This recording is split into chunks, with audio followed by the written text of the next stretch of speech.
بسم الله الرحمن الرحيم إن الحمد لله نحمده ونستعينه ونستغفره ونستهديه ونعوذ بالله من شرور أنفسنا ومن سيئات أعمالنا. Today, inshallah, we're going to be talking about fiqh of divorce. A lot to say about fiqh of divorce. And when we're talking about divorce, we're actually talking about talaq, which is initiated from the husband. We're not talking about the divorce that is done through the judge or the divorce that is initiated by the wife, which is called khula. So let's just do this really quick in where we make it clear. In where one, the talaq that is issued by the husband, that is what we're talking about. That's the talaq. The talaq that is issued by the wife, that's actually called the khula. That's different. This is something we're going to talk about next week, inshallah. The talaq that is issued by the judge or family, who acts on behalf of the judge, that's a whole different story, and that's more of talaq al-darar, or it depends on the situation, whether it's fasakh or not. That's a totally different topic. But here we're just talking about the talaq that is issued by the husband, which is the word anti taliq or taliq, etc. So what do we mean by that? We're talking about the dissolution from marriage in where the husband is initiating it. So the only kind that we're talking about is the one that is initiated by the husband. So not any other kind. So the man initiated this divorce. All right. The man initiated this divorce, and so initiated by the husband, and the husband was the one that actually said the divorce. So it was with him. He was the one that took the decision, etc. So that's exactly what we're talking about. What is the permissibility of divorce happening? So the permissibility generally, number one, Allah subhanahu wa ta'ala actually says in the ayah, الطلاق مرتين فإمساك بمعروف أو تسريح بإحسان. The ayah clearly says that divorce is twice. فإمساك بمعروف, that one would either keep the wife on good terms or let her go also in good term. Also Allah subhanahu wa ta'ala says, يا أيها النبي إذا طلقتم النساء فطلقوهن لعدتهن, that if you divorce your wives, then divorce them for a certain waiting period time. And وأحصوا العدة, meaning أحصوا العدة, you have to count those waiting period days. The other part is that Allah subhanahu wa ta'ala says, لا جناح عليكم إن طلقتم النساء ما لم تمسوهن أو تفرضوا لهن فريضة. That there's no sin, if you divorce the women, that you would divorce them, that ما لم تمسوهن, in case when you do not touch them, or تفرضوا لهن فريضة, or تفرضوا لهن فريضة, meaning that you would let me just make sure of something. تفرضوا لهن فريضة, meaning that that تفرضوا لهن فريضة, that they would give them their mahar. All right. From the sunnah that the Prophet ﷺ had actually himself divorced Hafsa, the daughter of Umar ibn Khattab, once, and then brought her back. And the other part, which is that the Prophet ﷺ actually mentioned that any woman that does not, or any woman that seeks divorce, then it would be haram for her to seek divorce unless there was a reason. So unless there was a good reason. Now, different opinions between scholars on the authenticity of that hadith, but generally, who is allowed to issue a divorce? You guys, this is just an intro, because we're then going to get into the controversial topics. Who's allowed to issue a divorce? Number one is that the person that is qualified to issue a marriage is the one that's qualified to issue a divorce. Question, issue number one. generally, when we speak about somebody that is qualified to issue a divorce, we're actually talking about who is considered that if they issue a divorce, then we're taking this seriously. Number one is that generally there's a taklif. What is it, taklif? That the person that is initiating the divorce, that man that is initiating the divorce, that one, he is, so let's look at here what makes a person accountable, or at least in the eyes of Islam, that they're sound and they're qualified to issue a divorce or issue a marriage.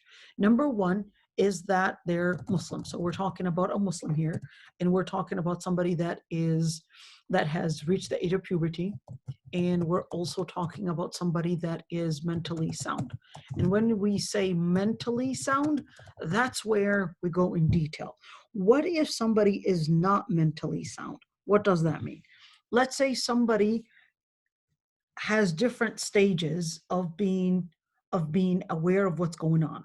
There's a difference between schizophrenia and somebody that is bipolar and somebody with PTSD. Each and every single one of them would have a ruling that we would base it on. So somebody with a mental issue, can they necessarily issue a divorce like that? Not necessarily, because there would be somebody that is a wali. So in situations like that, we would actually have a wali. We would have a person that acts as the guardian. And the guardian is going to be the person to issue those statements on the person's behalf, because they're not qualified mentally to take and make sound decisions. So in situations like that, we would actually have a guardian that will act on the other person that is not aware of what they're saying, whether that meant somebody that has stages of mental illness, or whether that person has moments of, let's say, getting disability. So it's not always there. Sometimes it can happen. It depends on how they're taking their medications, etc. Or sometimes it may depend on how severe the case is. So in situations like that, then the guardian would be the person to be responsible over that person. So the mentally sound, it depends on the situation. We're going to talk about each and every single one of them. The other part, which is the power of attorney, we're going to talk about, can somebody have a power of attorney and the other person act on their behalf and actually issue a divorce? And what if they said, no, I gave you the power of attorney to only do my transactions and not a divorce? We'll talk about that. And the other part, which is the judge. So can the judge actually issue a divorce? And that's something that we'll talk about in the future. So what if the husband didn't want to issue a divorce, and the judge said, no, we're going to issue a separation here because of 1, 2, 3, 4. And how does that happen? So that's what we're going to talk about. Hopefully today we'll have the time. Now, women first, who are we talking about when we say which women can be divorced? Is it any woman? Which women are we actually talking about here? The women that we're talking about are basically the women that one can issue a divorce for, meaning she's his wife, they're married, and this person is actually in that marriage. And here we could see the question, can they actually issue a divorce before the marriage even takes place? So he just says, you know what, even if I were to marry you, I would consider you divorced. All right. Is that divorce actually taking place, or does it even take place? Scholars actually had different opinions on whether it does take place or not, because of a hadith that actually says لا طلاق قبل نكاح, that there's no divorce before there's an actual marriage. And the majority of scholars considered that that is an evidence that you cannot divorce a woman that you're not even married to. And even if a marriage were to take place, that word that happened before an actual marriage taking place, that it wouldn't be counted. Versus the Hanafi madhab, they regarded that yes, it does take place because that word was mentioned and is still valid, and they actually regarded that that hadith is not necessarily authentic. So just really quick, so what does that mean, and why is it important? So the reason why it's important is because, unfortunately, there's a reality that we're facing right now, is that many of today's many of the men during our today's time are not acting as responsibly as they should be. And unfortunately, many, and of course here we're talking about men, since we're talking about the divorce that is issued by men. Many of the men are not trained, and they're not disciplined to consider their wordings, and that every single word counts. Unfortunately, many men are right now in their 30s, and some even in their 40s, that are still living on games and acting like little young children. If the child does not learn responsibility, and that every single word of their words count, then by the time they reach their marriageable age, they're still going to think that I can just change my mind, and, oh, sorry, I just went into a tantrum. So this is what we're dealing with when we actually go with these kind of issues, is that when a person is not acting responsibly and doesn't know how to consider those words and consider those actions, and really be disciplined in knowing what to say, these kind of things actually do happen. And I get these questions all the time. So, don't think that, oh, what kind of a question is that? Believe it or not, those questions and those issues do actually take place all the time, and I see it all the time. The number of divorces generally are three divorces. And when we say three divorces, what that means is that there would be a divorce. Here we go. There would be a divorce number 1, divorce number 2, and if divorce number 3 happens, that's the end of that marriage. They cannot come back to each other unless she marries somebody else. So when we're talking about divorce, الطلاق مرتين, meaning that these 2 divorces, they only get 2 chances. And then if the third divorce happens, then she cannot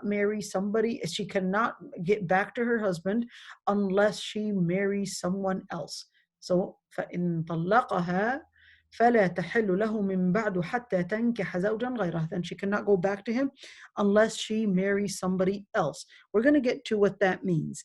So the other part is what acts as a divorce issue. What can make an issue a divorce issuance? Number 1 is that they're verbal things, they're written, and they're gesture or body sign language.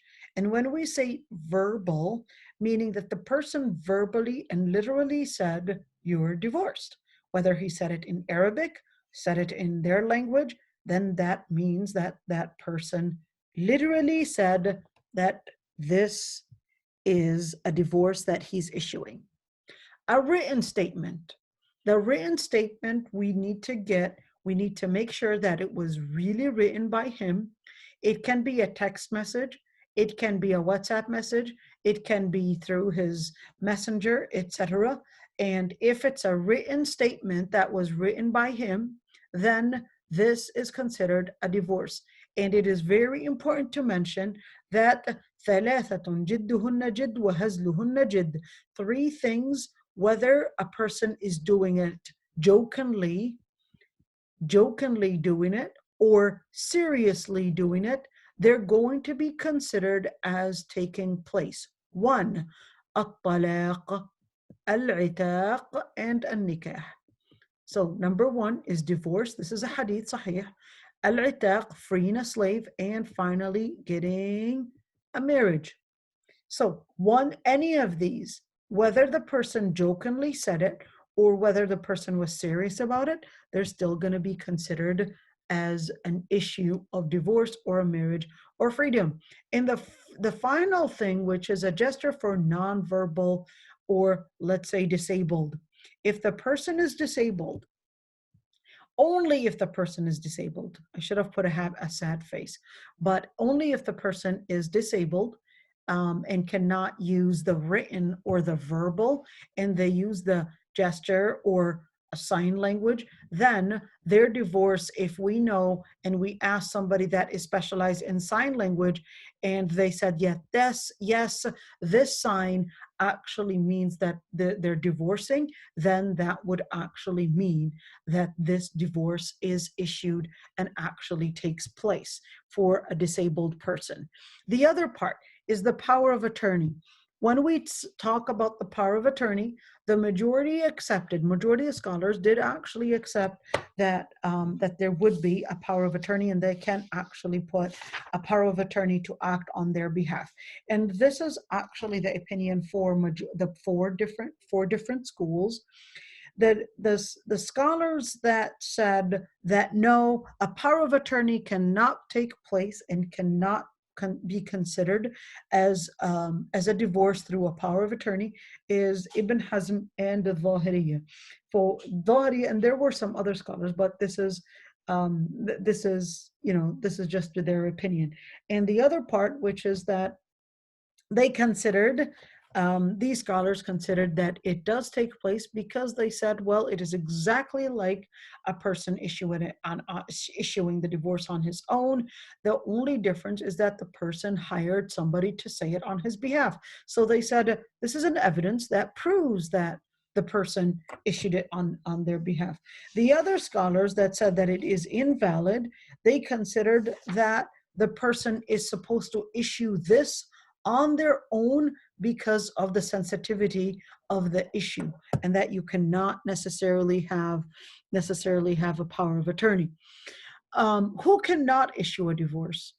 Number one, and this is one of the most common issues,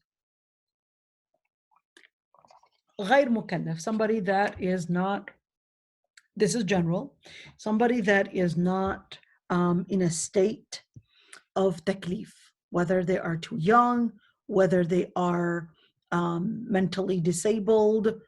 So mentally disabled, and we're going to go in detail with that, and whether they're not Muslim. Okay, they left Islam. If they left Islam, that's it.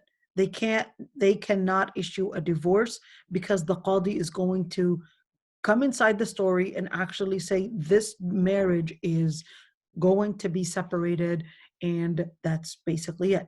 Now, the other part is that the scholars differed in their opinion on a person that is mentally disabled. Oh, can you guys actually see my screen? Yes, you can. Okay. The scholars then had differences of opinions if the person is not 100% mentally disabled, but they could have been disabled by their own hand, meaning that they did it to themselves, such as being drunk, or probably being in extreme anger, or probably being in a state of matuha. I'm going to talk about this one, or maybe a person that's asleep, or PTSD, or different things. So I'm going to talk about each and every single one of these, because as much as you think that drinking is not common in the Muslim community, you're actually wrong. You're very wrong. Drinking is right now, drinking drugs is a lot more common than myself I ever thought. And unfortunately, it is becoming a trend even among women. And I get these cases a lot where women would call me and tell me that they are actually addicted to drinking. Anyhow, so when we talk about غير مكلف, I'm going to comment on the issue of ma'tuh. Let me start right there first, because when we're talking about ma'tuh, what a ma'tuh person is in fiqh, it's a person that may say things that are not that are not reality. Let's say it that way. They're not reality. May hear sounds such as schizophrenic, may hear sounds, but they're not actually they're not real. May say things that are totally not real. We know that the person may say you put or may say that the water is polluted, or may claim that somebody is tapping their phone, or may claim that their wife is putting poison in their food, etc., when we know that that person is actually schizophrenic, that they're going to think that all the people around them are somehow joined in a conspiracy to kill them or whatever it is. This is a person that is ma'tuh. This is a person that is ma'tuh, in a state of atah. Now, for these people that are in a state of atah, we would actually deal with them based on the situation. One, that they would have a guardian. The guardian would be the person to act on their behalf on cases of, one, social issues such as divorce, marriage, etc. They'll act on their behalf. And the other part, which is financial and transactions, the person, his family, or whoever is their legal guardian is going to actually take over and conduct the financial transactions on their behalf. And of course, finally, the issue about worship, if they're able to understand how to apply a text, and they understand what that text means, then they would be considered held accountable to a certain extent. How much and how far are they held accountable for? We don't actually know. We'll just leave it to Allah subhanahu wa ta'ala to judge them for it. We don't really know. So let's say somebody committed suicide. We don't really know whether they're held accountable or not, because we don't really know during that moment that they committed suicide, and were they mentally sound? Were they in a state of understanding what the text is saying and applying it? Or were they in a total atah at the time? Were they atah to mean that their understanding of reality and what they are saying are not compatible? They're totally separate. Their understanding of reality is fragmented or disabled, let's say it that way. So in situations like that, there would be a guardian. And a common issue that I get is somebody with PTSD.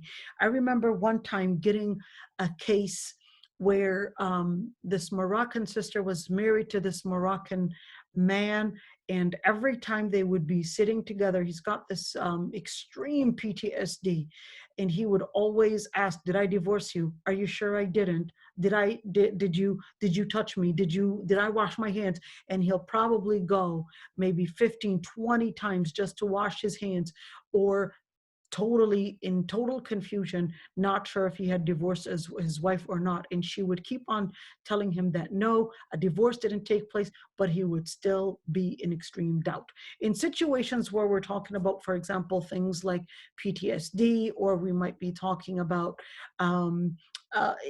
where it's complete unawareness of reality, etc., those people, their divorce would not take place unless the guardian takes over as the power of attorney, or the guardian to act on that person's behalf. And they would be the ones to take over on their financial, social, and of course other transactions that relate to decision making. Let's see, I do see some questions here. So let's see. The wali is required to be Muslim for the women. Does the attorney need to be Muslim? It's a very good question. So the power of attorney is just to issue a certain document. The power of attorney does not need to be Muslim, with differences of opinions between scholars, because what the power of attorney is doing is just delivering al-irada, is just delivering the decision that the person himself is doing. So it is exactly like having a lawyer. So the lawyer does not act on his own. the lawyer or the power of attorney just documents or just does what the original person wants. So he's just delivering that message to issue a report, to deliver the message, etc. So he's actually just delivering the first person. What does extreme anger mean? I'm going to talk about that in just a bit, inshallah. Where can I find proof divorce continuing even in counting even in joking? That's the major hadith. This is the hadith. The hadith, ثلاثة جدهن جد وهزلهن جد. Three things, جدهن جد. The jad in them, the seriousness in them, or joking in them, actually takes place. This is actually a hadith. This is a hadith, and it's actually an authentic hadith. So this is the main hadith, that three things that are actually considered. So we're going to talk about the extreme anger. Yes, I can actually share the PowerPoint, inshallah. The other part, which is extreme anger. When we talk about extreme anger, there are a number of things to mention. Is that the Prophet ﷺ actually said, لا طلاق ولا عتاق في إغلاق. Now this hadith, different opinions between scholars on the authenticity of this hadith. What does extreme anger mean? What does extreme anger mean is a common question. And unfortunately, many times, people would just right away just say, oh, I was actually too angry. I wasn't sure if I actually said it or not. So what does anger mean? And what are we talking about when we talk about anger? What we talk about when we talk about anger is a person unaware of what they are saying. So the person is unaware of what they're saying. The Prophet ﷺ actually said, لا طلاق ولا عتاق في إغلاق, that there's no divorce and there's no, meaning issuing freedom for a slave when the person is in a state of إغلاق. What is إغلاق? So the scholars actually explained what إغلاق means, and they explained it as follows. They said that when we're talking about anger, we're actually talking about three different types. Number one is that when the person totally is in total rage, that they don't even feel what they had said. They're totally unaware of what they said. And then they said, this person, there's no differences of opinions that their divorce takes place. So how are we going to know if the person is really unaware of what they said? So the qadi might ask the question and say, where were you sitting? What were you doing when you said this? He might say, I don't remember a thing. Everybody around me says that I actually divorced, but I don't actually remember that happening at all. I just remember that I was really angry, breaking the things around me, but I totally don't remember what I was saying. This is the ighlaq that we're talking about. No differences of opinions. The other part is where it's the start of getting angry. So he's starting to get angry. I don't know, the food was burnt. And some people, they just have an issue with temper management. So he's not really sure, but it was just the beginning of his anger. And then what happened is that you ask him, what were you doing? I was sitting down in the kitchen. And what did you say? I just said, you're divorced because you did such and such. And I would say, well, did you tell her something else? Yeah, I swore at her and I said this and that word. That means you were in the beginning of that anger and you weren't actually in the type of anger where you were unaware of what you were saying. You were able to recognize every single word to the point that you were giving me details about what words you swore at her, what you said, where you were standing, what you were holding, etc. This is just in the beginning of it. All right. This guy, in this situation, their divorce does take place. Their divorce does take place because they were aware. Having some kind of an anger and some kind of anxiety, it does not mean that this is what we refer to in the hadith as la talaqa fi ighlaq. This is not what was referred in the hadith.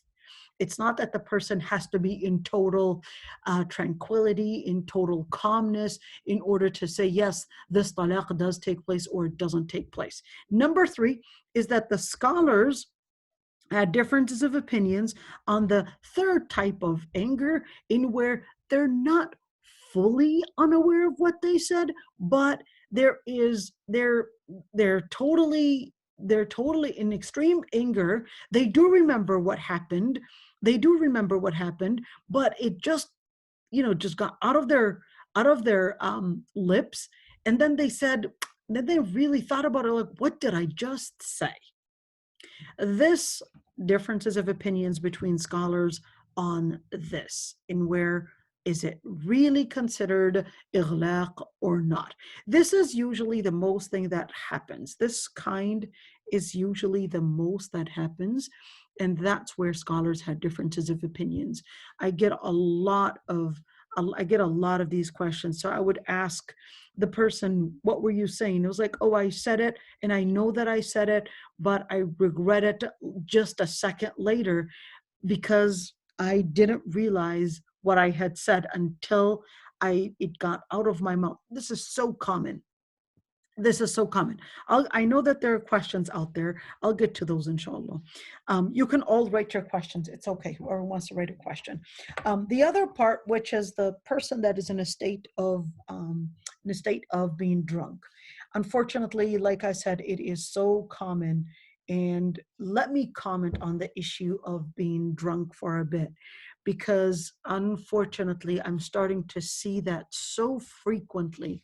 And I'm even starting to get many cases where women are, like I said, where women are also addicted to drinking. So Allah subhanahu wa ta'ala actually says in the ayah, Ya ayyuha alladhina amanu innama al-khamru wal-maysir wal-ansab wal-azlam rijsum min amal ash-shaytani fajtanibuhu la'allakum tuflihun.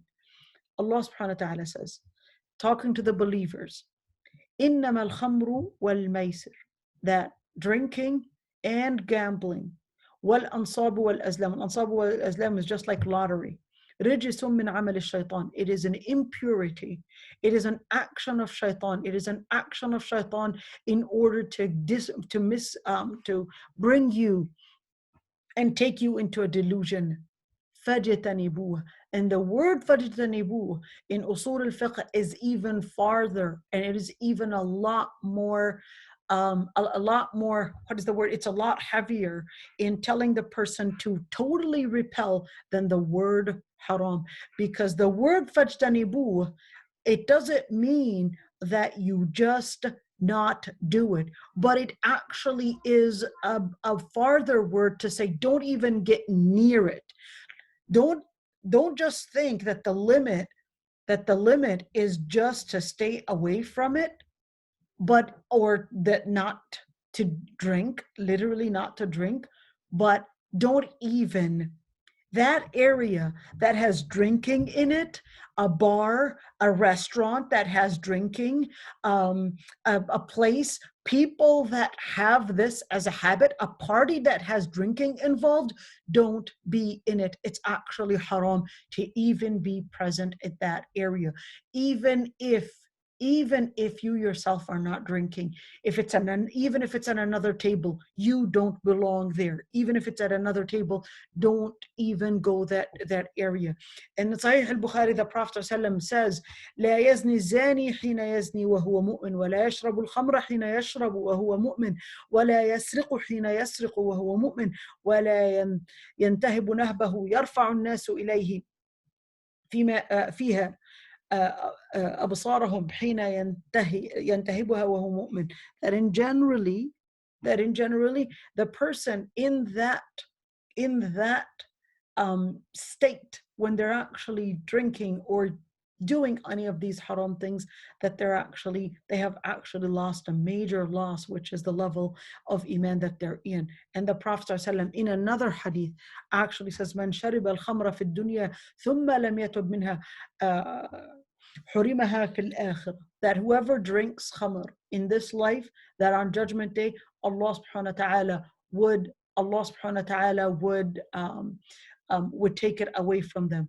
I got a message from a very, very dear friend, Samia Ahed, on Facebook. Samia حبيبة قلبي, الله يا ربي يرزقك الجنة وين ما كنتي, الله يا ربي يحميكي, والله يا ربي يجمعنا وإياكي في الجنة. Samia Ahed, sisters, is one of the most dearest sister to my heart.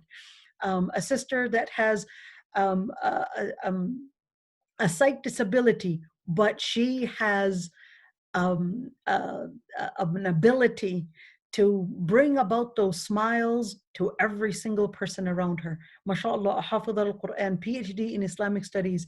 And every time you would be around her, you would always feel that this person can see what you cannot see, that she can see what you cannot see, because true seeing is when you see with your heart and not with your sight.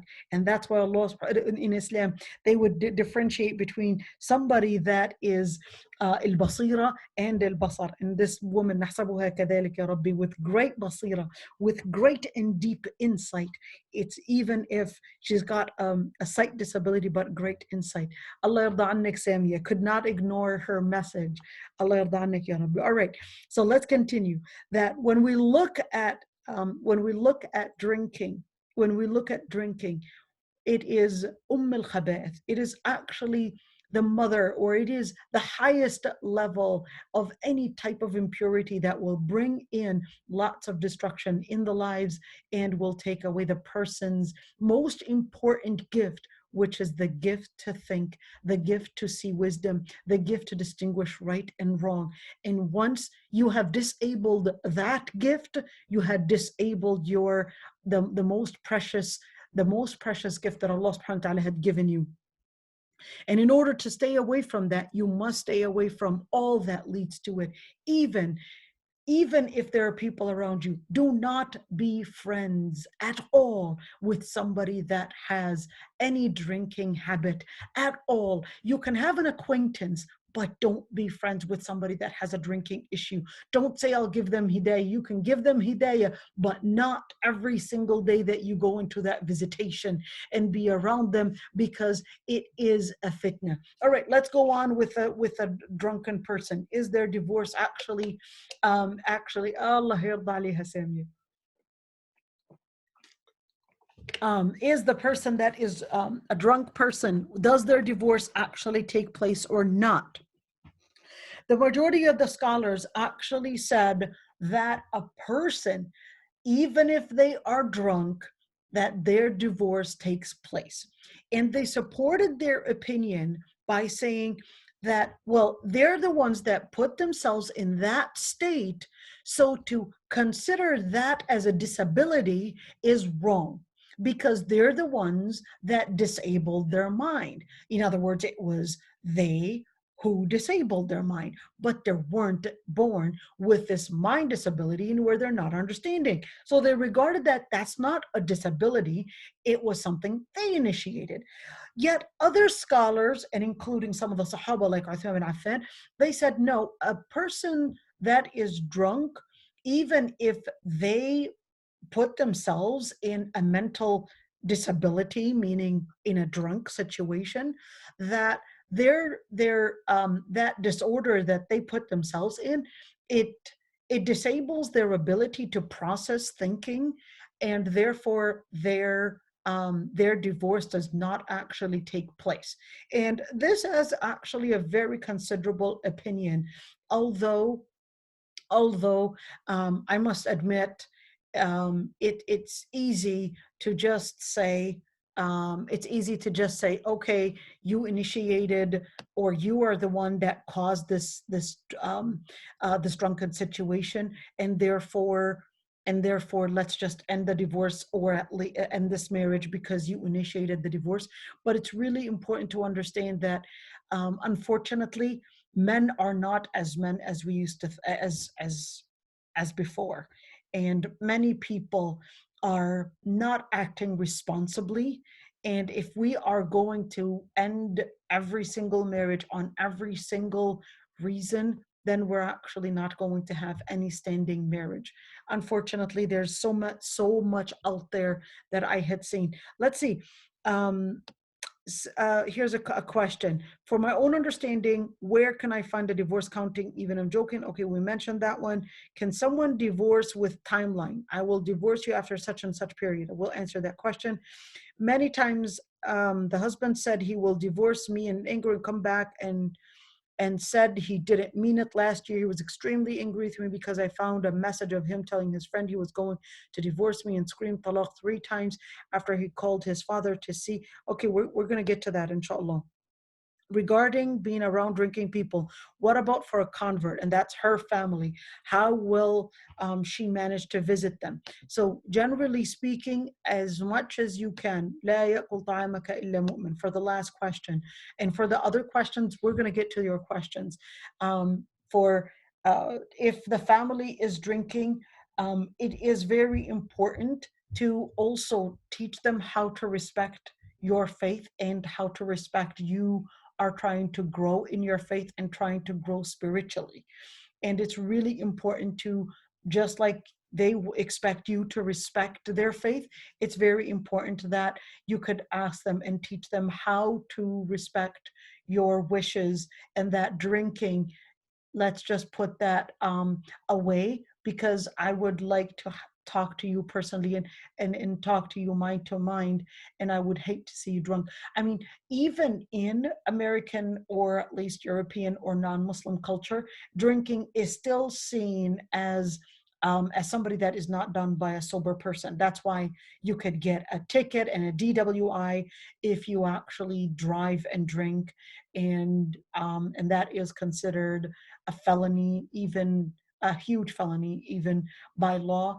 And it is actually, it is something that you can get prison for, etc. So until now, everybody, as far as I know, actually worldwide sees that drinking is not making somebody look mature. And that's why you don't go to work drinking, and that's why they'll drink on the weekends, just because they can't go to work being drunk. Anyhow, a lot to say. So let others, and even if it's your family, I mean, my grandmother, I don't know if I said this before, but I actually come from, my grandmother, who was actually a nun and was not Muslim, of course. And in fact, she died as a Catholic and was a nun. And lifestyle was totally different than ours, but generally, it's not like I'm foreign to what it means to have somebody that is not Muslim in your home. All right, let's continue. The other part, which is conditioning divorce talaq, which is conditioned talaq. And I want to comment on that one because we just had a question. So what does that mean? So the person is using the term talaq. He's saying, listen, you would be talaq if you did such and such. All right. So you would say, if you leave the house, you're divorced. All right.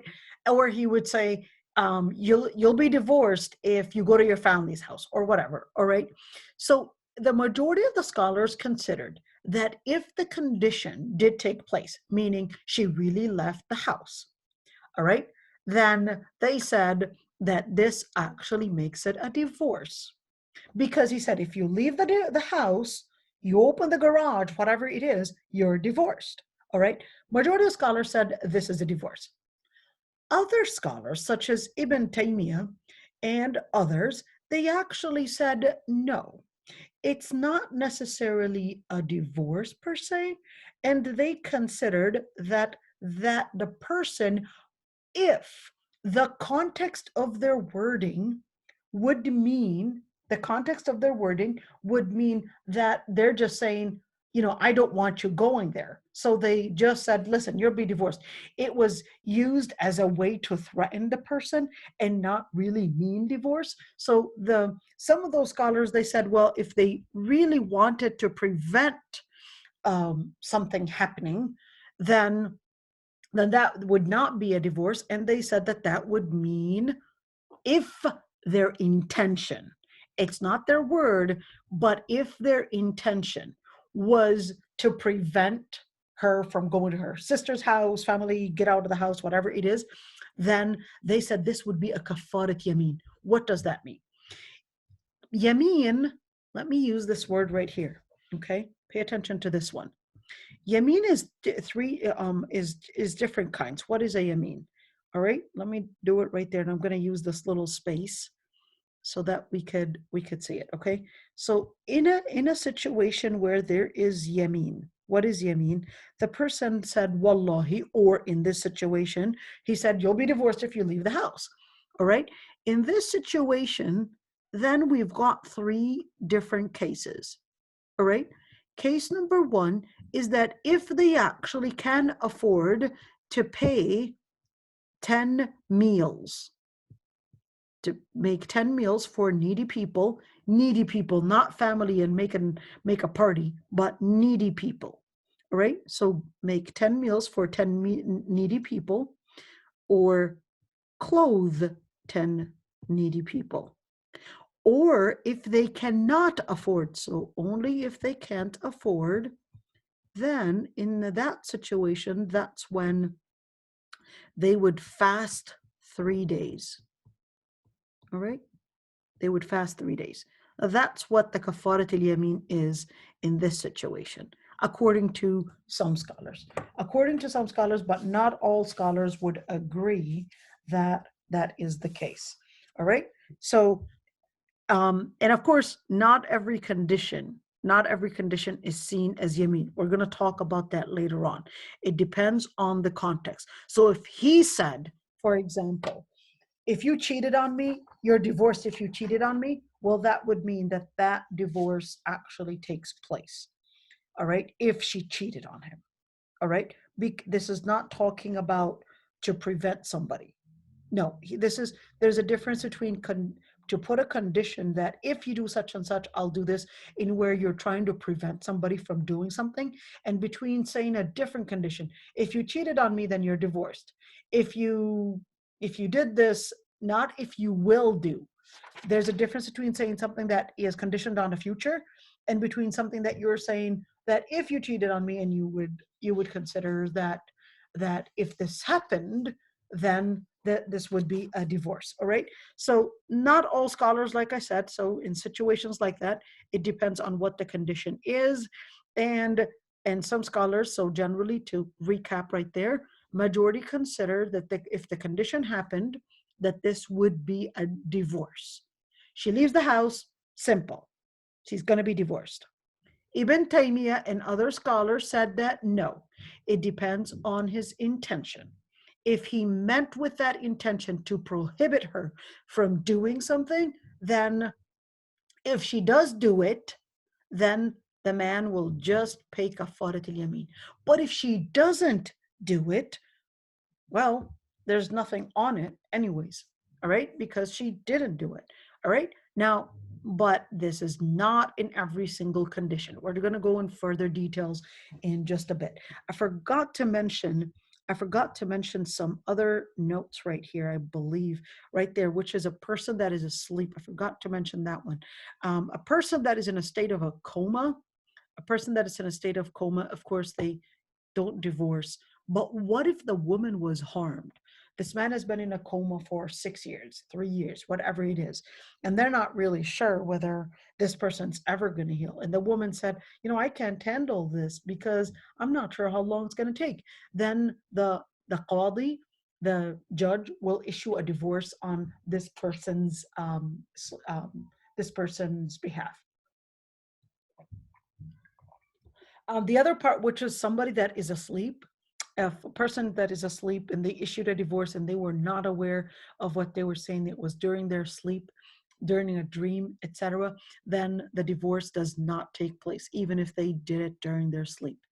Why? Because the Prophet ﷺ actually says that Allah subhanahu wa ta'ala رفع القلم عن ثلاثة. Allah subhanahu wa ta'ala had uplifted, or not uplifted, but Allah subhanahu wa ta'ala does not hold three accountable for what they're doing. One, a person that is asleep. Two, a person that has not reached the age of puberty until they reach the age of puberty. And of course, three, المجنون حتى يعقل, which is a mentally disabled person until they are mentally sound. That's when they would be considered. All right, so another issue, which is the divorces, 3 divorces in one.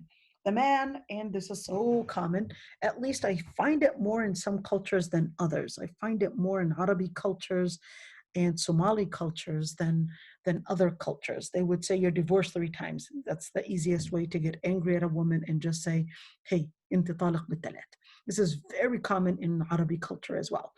So in situations like that, we have to understand what is the etymology of this? Let's say it that way. What is the history of this? The history of this is that the Arab used to issue a divorce many, many, many times. They didn't have a set number. And they would keep the wife and say, well, I'm going to bring her back. And then divorce her again. And then bring her back. And then divorce her again. An unlimited number of times. So the ayah was revealed,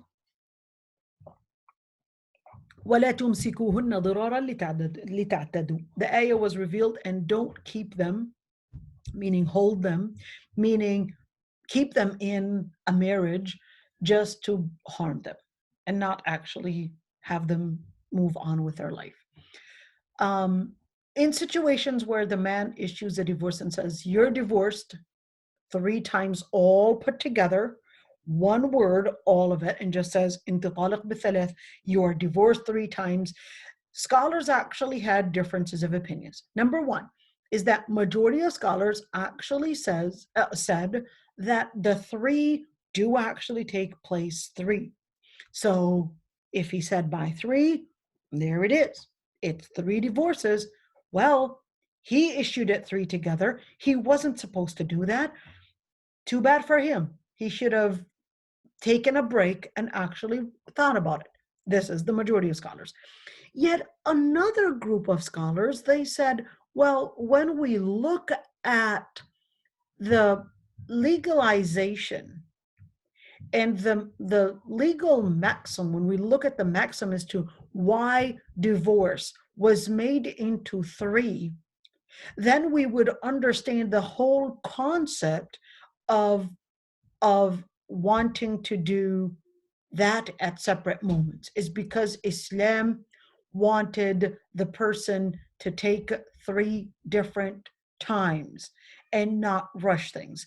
If people rush things and actually announce it 3 times all at once, they said, well, this contradicts the main principle of what Islam intended to make, why Islam and what Islam had intended for 3 different divorces. So they said no.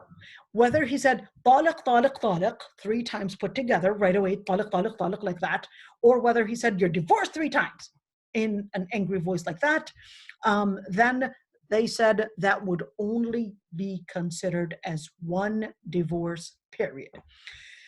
And the reason why they actually based it on different evidences. Number one is that there's a hadith where Abdullah ibn Abbas actually radiallahu anhuma, that he said كان الطلاق على عهد النبي وعهد أبي بكر وسنتين من خلافة عمر رضي الله عنهما طلاق الثلاث واحدة. So Abdullah ibn Abbas actually said that during the prophetic era, and even Abu Bakr's khilafah as well, during his authority, and 2 years from Umar ibn al-Khattab's authority, that the 3 divorces were actually considered 1. But meaning that it's just 1, and you did all the 3 together, it's still going to be considered 1. All right. So فلما كان عمر رضي الله عنه قال إن الناس قد استعجلوا في شيء كانت لهم فيه أنا فلو أمضيناه عليهم فأمضاه عليهم. So the hadith is in Sahih Muslim that that Umar ibn al-Khattab said that people, in other words, he looked at the reasoning, he looked at the principle as why Allah subhanahu wa ta'ala had made it into 3 different intervals and 3 different talaqs, and from that he considered that that Allah subhanahu wa ta'ala had put that for a reason, and people misunderstood the whole concept of having it as into the 3 different divorces. And he says, فَلَوْ أَمْضَيْنَاهُ عَلَيْهِمْ, let us just أَمْضَيْنَاهُ عَلَيْهِمْ, like, because they're misunderstanding that, we're just going to count it as 1. And this is actually in Sahih Muslim. And another hadith is that one of the Sahaba, أن أبا ركان طلق امرأته ثلاثا فحزن عليها فردها عليه النبي صلى الله عليه وسلم وقال إنها واحدة. That the hadith in Musnad Ahmad, that Abu Rukana, that a Sahabi, that he divorced his wife 3 times all at once. He was extremely sad because of what he had done, and the Prophet ﷺ just told him to bring her back and said, "This is just one." That this is just one. All right, so here we go, going back on divorce. What if the person says, yeah, I did actually do it, but I'm just going to go back on it. Yeah, everything, I did it, but I'm going to go back on it.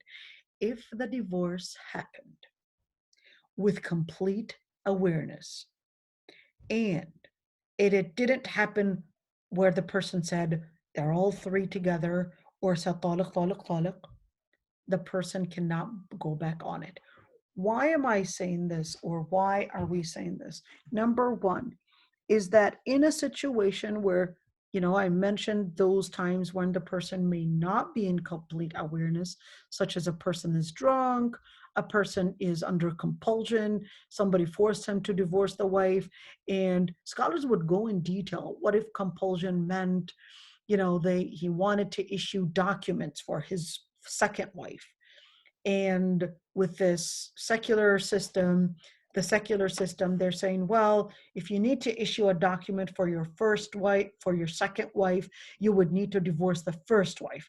And he felt, well, I need to bring in my family. I've got 5 kids from that one. I've got 3 kids from that one. Some scholars, modern scholars, did actually consider that the divorce that he might issue under this type of compulsion, where he feels, well, I don't know, but I need to make sure that these 2 families are together. Some scholars did actually consider that as ikrah, that it is a type of compulsion, which is that he needs to get those papers done for the second wife to bring her into the country. And in order to do that, he needs to issue a document that makes the first wife divorce. So this is actually an opinion. So this is just on the side. When we're talking about compulsion, there are some scholars that considered that that is a type of compulsion, and not all compulsion means that I'm going to put a bullet on your head and say, hey, if you divorce your wife, you don't divorce your wife, I'm going to empty this gun on your head. The compulsion actually has different ways. Compulsion can mean one where you are threatened, your body is threatened, your financial your money is threatened, your life is threatened, your body is threatened, I'm going to harm you in such a way, or whatever it is. This is a type of threat. Or that, yeah, I'm going to be losing all the family, I'm going to be putting my family in danger. That's a type of threat. All right. And just, I just wanted to mention that compulsion because most of the cases that I get are in that type, in where he wants to marry he's married to a second wife, has 5 kids, and wants to bring the kids. Anyhow, the other part, so if we're talking about that, there's complete awareness, and we're not in those areas where scholars had different opinions on, drunk, sleep, coma, whatever it is. All right.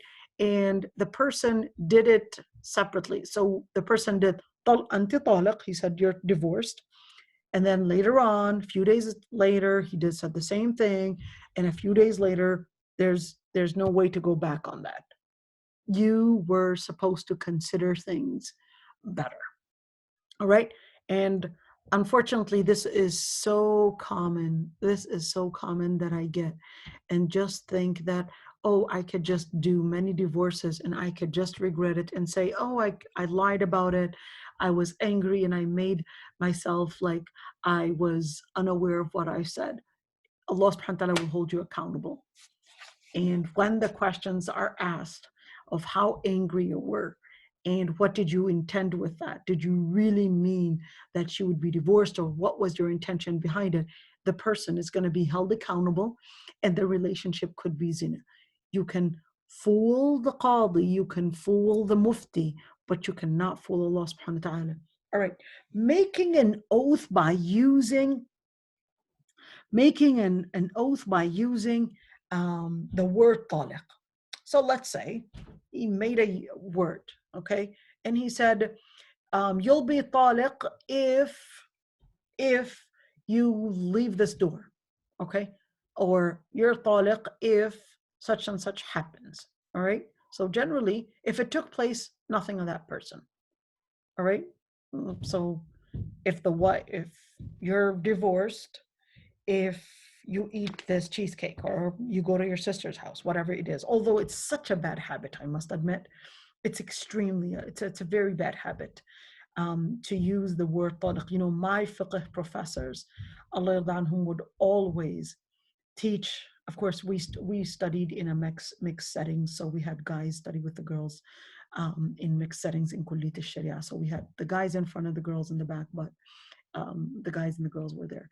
And our professors would always, Allah yarda anhum ya Rabbi, would always use the word talaqa or taliq, not in the word taliq that I'm saying, but would say the word ta and then la and then qa, just to teach the male students, no, don't say it. This is a taboo word. That this is a taboo word. Don't say it, even if you are in a class. They would always use it in that way. All right. If the issue didn't happen, okay, so if the issue didn't happen, some scholars considered it a divorce. Others considered it as a yamin. We mentioned that one. So in situations, let's say, he said, if you go to your sister's house, you would be taliq. We mentioned that Ibn Taymiyyah would say, well, it depends on what his intention was. Did he really mean that she would be taliq if she went to her sister's house? Or did he mean that he doesn't want her to go to her sister's house because every time she goes to her sister's house, for some weird reason, her sister's always feeding her with these thoughts. She comes back home for some reason and always filled with anger and always getting it out on the children, always getting it on her husband. So the husband said, you know what? I don't want you to go to your sister's house. You can go to your family's, but not your sister's house, because for some weird reason, she's always feeding you with lots of these thoughts against me. So in situations like that, and the man decided, maybe I shouldn't, because then I'm doing and I'm here committing a sin. So in situations like that, the Prophet ﷺ actually said, "Man halafa ala yamin, man halafa ala yamin." Whoever makes an oath, فرأى غيرها خيرا منها, and then saw that other decisions are better than the yamin that they had made, then فليأتي الذي هو خير. So here's what they do. فليأتي الذي هو خير. Let them do what is best. So this is what they have to do. فليأتي الذي هو خير وليكفر عن يمينه. Then they would pay the expiation. They would pay the expiation, which is what we said, that they would feed 10 people, 10 needy people, not a party, 10 needy people, or clothe 10 people. Two exceptions that makes this not an oath. If the person actually said, علي الطلاق منك, so he's directing his words to the wife, and he says, you know what, علي الطلاق منك, or you know what, you'd be divorced if such and such happened. That means he really did mean it as a divorce and not an oath. Or he said, you know, connected it to the marriage and said, you know, علي الطلاق من زوجتي, or my wife would be divorced if you would, I don't know, do such and such. All right. Some scholars did not consider these two mentioned exceptions, but just to mention. Why am I mentioning these? Because many times you can come across some scholar or some qadi that may use some of these opinions, and you would be, well, that's not what I heard her say. I'm not sure that I understood it right. And then you go back to the lecture and you were like, yeah, I did hear it that way. Well, I guess he's wrong. But no, the qadi might actually consider an issue as a preponderant ruling. That's why I'm mentioning all those different ideas. That way, when la samhallah something happens, you would be aware that the judge that you went to or the qadi that you went to might actually consider one opinion that is different than the opinion that I regarded as preponderant. But this is just a heads up. One Two other things that must be talked about when we're talking about divorce, which is الطلاق الرجعي والطلاق البائن. What is the difference between الطلاق الرجعي and الطلاق البائن? الطلاق الرجعي, let me try to make it a little bit thicker, the pen. Here we go. So الطلاق الرجعي, here we go. الطلاق الرجعي is only in the two divorces. Divorce number 1 and divorce number 2. This is طلاق رجعي. All right? But let me just quote something Ibn Rushd says. Ibn Rushd is actually a scholar from the Maliki madhab. But what he said, this scholar is actually one of the smartest scholars. He's one of my favorite, really. And this scholar, he actually said, let's see what he said. He says, وَاتَّفَقُوا عَلَى أَنَّ الطَّلَاقَ نَوْعًا. He said they all agreed that divorce is two kinds. بَائِنٌ وَرَجْعِي. بائن, sorry, it's supposed to be بائن with one noon. بائن ورجعي. بائن meaning that this is the end of it.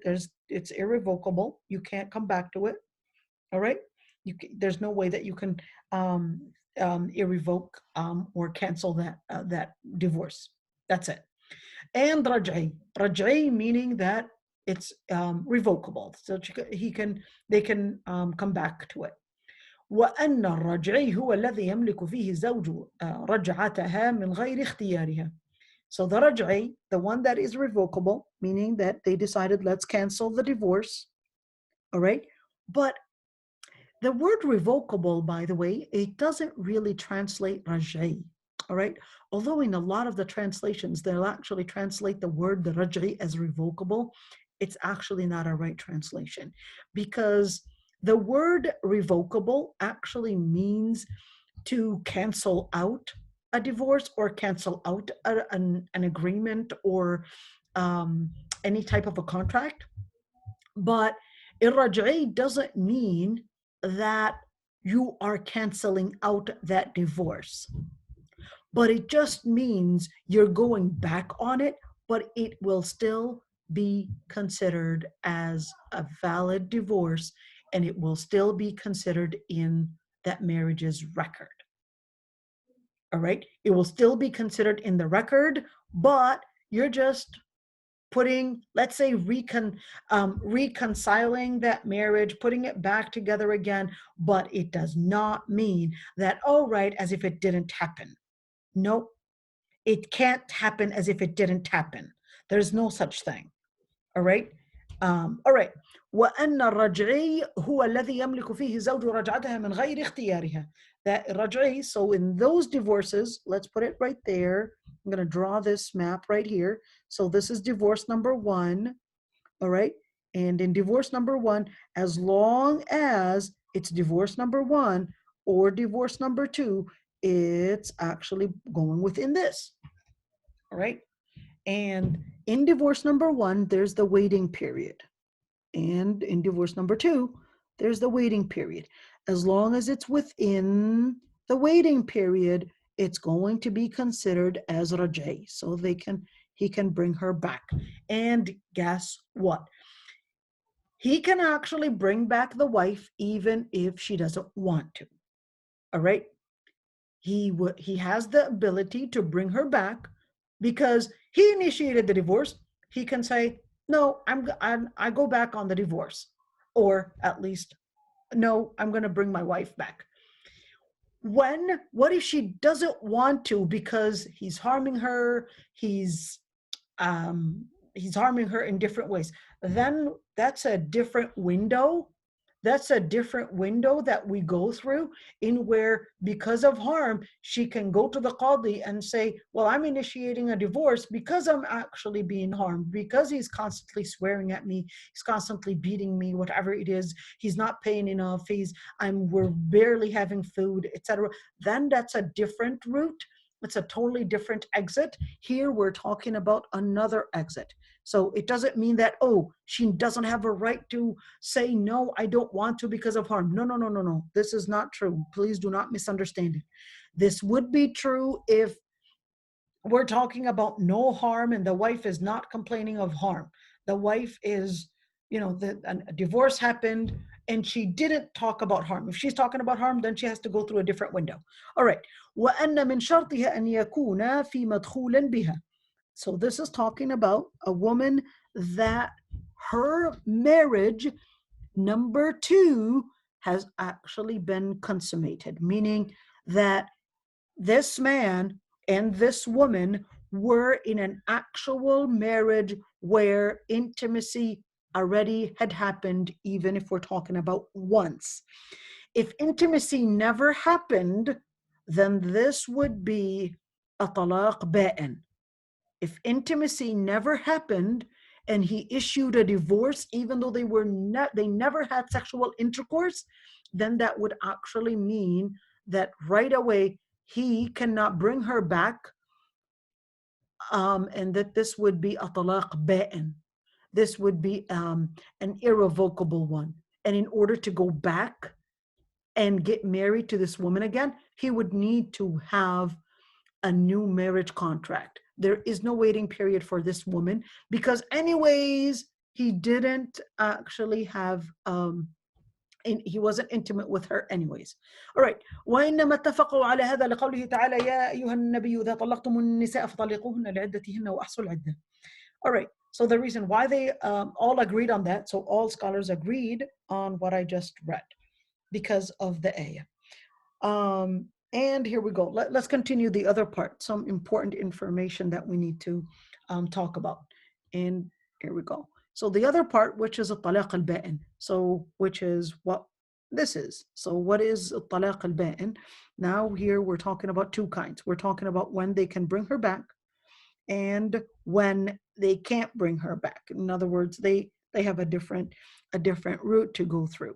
In situations like that, number 1 is that when does and the kind where he can't bring her back happen? Number 1 is that if they were never intimate before, it actually becomes ba'in. He can't just bring her during a waiting period. But because anyways they were never intimate, anyways there's no waiting period. So anyways there is no raj'a. It's not, you can't bring her back. And من قبل عد التطليقات, and there, when does it happen? بينونة, the ba'in. Well, if we're looking at number of divorces. So number of divorces, if it happened 1 and then he didn't bring her back during the waiting period, then it becomes ba'in. So let's do it right here. All right, here we go. Ladies, please pay attention to this one. I promise you I'll make it clear. So here's a divorce, divorce number 1. Here's the waiting period, all right? So during this moment, it's still raj'i. He can still bring her back. But if he doesn't bring her back during the waiting period, then it becomes ba'in. Ba'in, baynuna sughra. It's a small ba'in. In order for him to bring her back, because he didn't bring her back during the waiting period, then in order to bring her back, he would need a new marriage contract.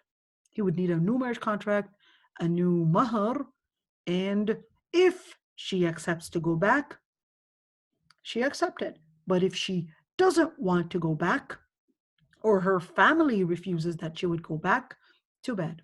This is the end of it. The other part, let's say they go back and another divorce takes place. So divorce number 2, okay? As long as it's during the waiting period, then it's raj'i, all right?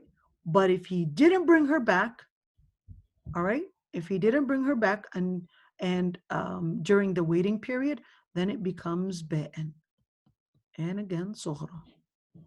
And let's say he brought her back, all right? Let's say he brought her back, brought her back by getting married again, issued a new marriage contract, all right? And then divorced her 1 more time, okay? Got married again and divorced her 1 more time. Guess what?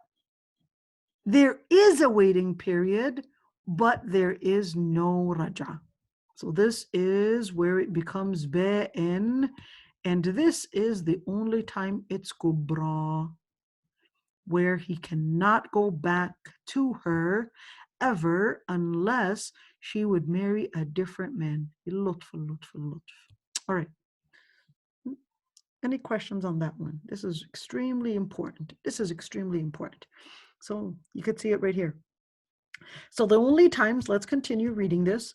ومن قول القبل العد actually في الخلع. Or actually من قبل going back or getting the money في الخلع. All right, and على اختلاف بينهم هل الخلع يقع طلاق أو فسخ. And they had differences of opinions whether the khulu' actually takes place as a divorce or fasakh. We'll talk about that later. All right? من قبل القبض في الخلع. Actually, it's supposed to be القبض here. All right? So let's continue.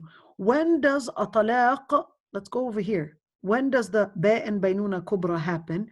The ba'in baynuna kubra would happen only if the divorce in the final divorce happens. But in the sughra, it happens, the sughra, which is this one, and this one, or one. The sughra would happen if they were not intimate before, or if she got divorced the first divorce, which is this one, or got divorced the second divorce, which is this one, or in case of khulu' and she took the money, or she gave him the money, sorry. So he took the money. She said, you know what? Here's the mahr that you gave me. Take your mahr back. I'm going to send it to your bank account. Here's $10,000, and that's it. Once that transaction takes place and the money goes into his bank account, the khulu' happens. And then she's in baynuna sughra. What does that mean, baynuna sughra? They can get married again by issuing a new marriage contract. So the baynuna sughra, they can go back to each other by issuing a new marriage contract. But the baynuna kubra, which is this one, they cannot go back to each other unless she marries a different man. And without prior agreement, her second marriage just doesn't work out, and she can then marry her husband back again. All right. The talaq in waqa, but one thing to mention is that the talaq, if there's no intimacy that happened and there's no khalwa. What is the khalwa? Dukhul wal khalwa are two different things, because dukhul would mean a literal sexual intercourse that happens. Al-khalwa would mean something else, because al-khalwa would mean that they were alone together. They were alone together where they were in a private place all alone, right? So in this situation, talaq, it would be la rajata fi. There's no idda, and therefore he can't necessarily make an issue during the waiting period, because anyways there's no waiting period, so they cannot say let's go back to it. All right, there's no waiting period, then therefore he cannot say I'm going to bring you back and that's it too. You can't, because there is no idda anyways, so he can't bring her back unless they would do a new marriage contract and a new mahar.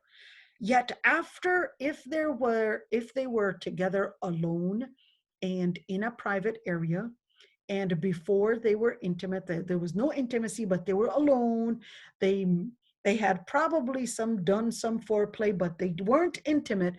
Scholars actually had different opinions between them if this actually takes place as baynuna sughra or not. So they did have some foreplay, but not an actual intercourse. That's when scholars had different opinions on whether this is ba'in as this one, whether there is no idda, and therefore he can't bring her back, or whether in order to bring her back, he would need a new marriage contract and so forth. All right, let's move on right there. Hopefully we can finish a lot of this today, inshallah. All right, we mentioned that one. Okay, we mentioned that one. All right, so when we're talking about talaq, the man can issue a literal divorce, meaning literally say you are divorced, or a figurative where it's not clear, such as saying, go to your family's house, or I don't like you anymore. All right. And this is a figurative talaq. And scholars had different opinions on whether this takes place as a talaq or not. With this, they all agreed. With this, they all agreed that if he literally said you are divorced, simple, straightforward word, there's no way to understand it differently. But if he said things like, go to your family's house, or I'm not going to talk to you anymore, or that's it between me and you, all right, then there would be more details. We need to know the intention. What did you actually mean by you don't like me anymore, or you don't want me in your house anymore, or you threw the wedding ring at me? What did you mean by that? All right, that's when the intention, we would question that. The other part, which is conditioning on a future. So putting a condition for the future, that if the sun rises tomorrow, then you're divorced. Well, of course the sun is going to rise tomorrow. So in this situation, then the scholars would say that's a divorce right there. All right. Let's go for the other part, which is a talaq al-bid'i wa talaq al-sunni. Generally speaking, in Islam, if the man wants to divorce, he must divorce the woman after, so not, let's do it one, not during her cycle, meaning menstrual cycle, and not in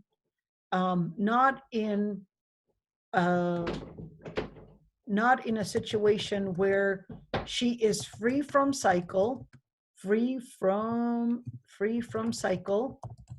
but was intimate with her. What does that mean? So he had slept with her yesterday, and today he's issuing a divorce.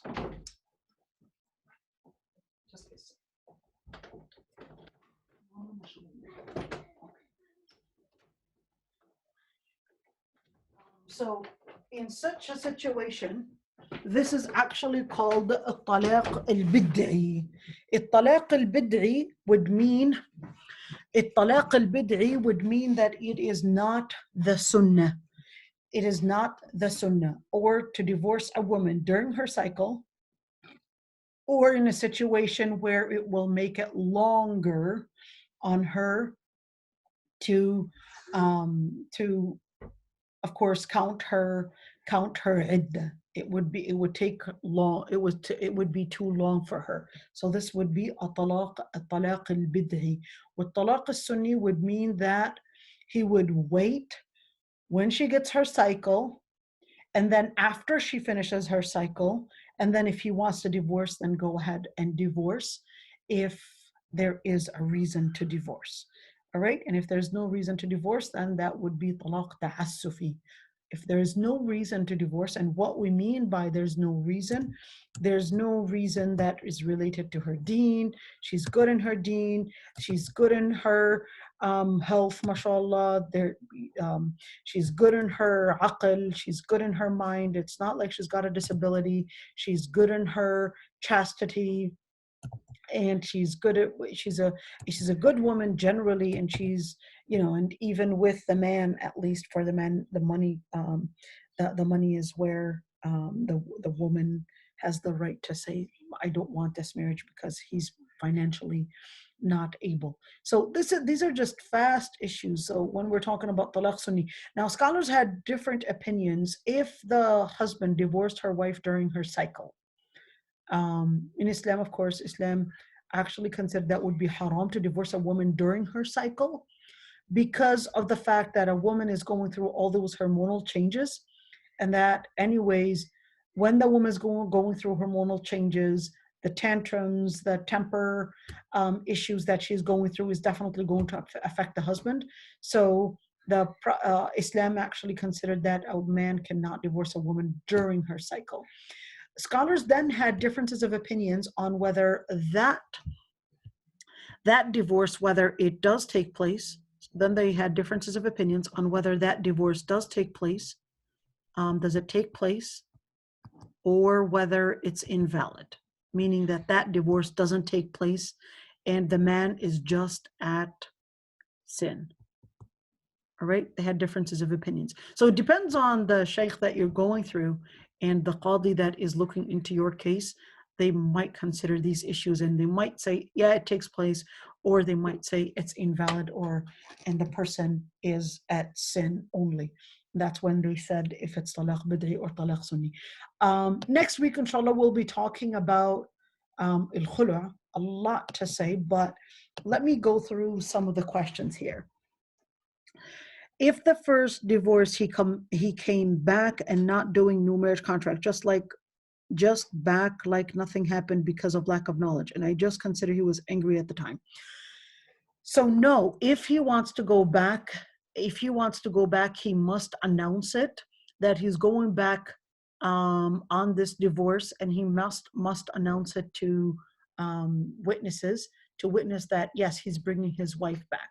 So he when the wife is in during the waiting period of the first and the second divorce, not the third, but the first and the second divorce, she can take off her hijab. She does have the right to get paid and all the expenses actually covered. She lives like a wife normally. But if he wants to be intimate with her again, he must announce that I'm bringing my wife back again.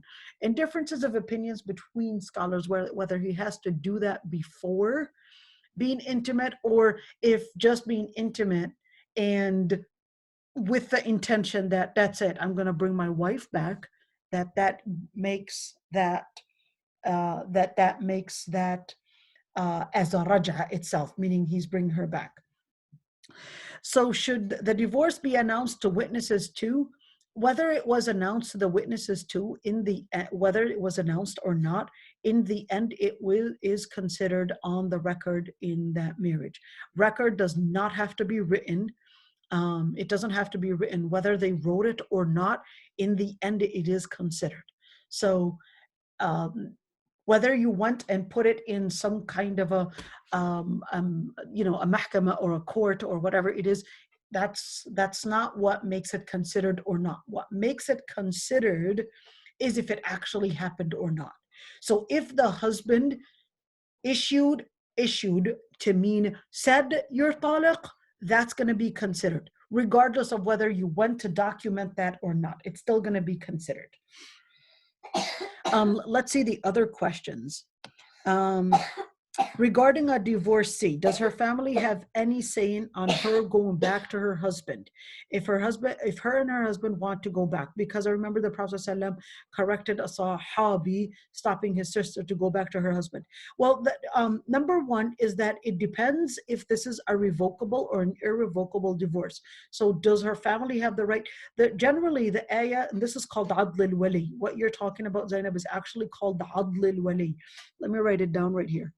Adl al-Wali, the ayah, this is actually called Adl al-Wali, and the ayah actually prohibited that the wali, which are the wife's family, that they would prevent the woman from going back to her husband. And the ayah says, "In aradna wa la ta'duluhunna iyankahna azwajahunna in aradna tahassuna," that they're not allowed to prevent a wife from going back to her husband if she wants to go back to her husband.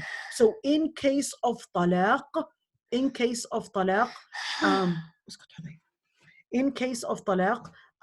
and she wanted to go back to her husband, yes, the family does not have the right to prevent the woman, whether it's their daughter or their sister, from going back to her husband. And this is strictly in the state of talaq al-raj'i. And then they'll have differences of opinions between scholars on ba'in. In situations of ba'in, what if it's ba'in and there's harm, etc. But generally speaking, all scholars would agree unanimously that they do not have the right. The family does not have the right. She wanted to go back to her husband during the waiting period, that she has the right to go back to her husband, and the family does not have the right to stop her from doing so. Regarding being around drinking people, okay, we mentioned that one. All right, so I think I answered all the questions. If anybody has any question, I'd be happy to answer it. The mic is all yours. So if you want to ask any questions, go ahead and raise your hand, and inshallah, I will unmute you.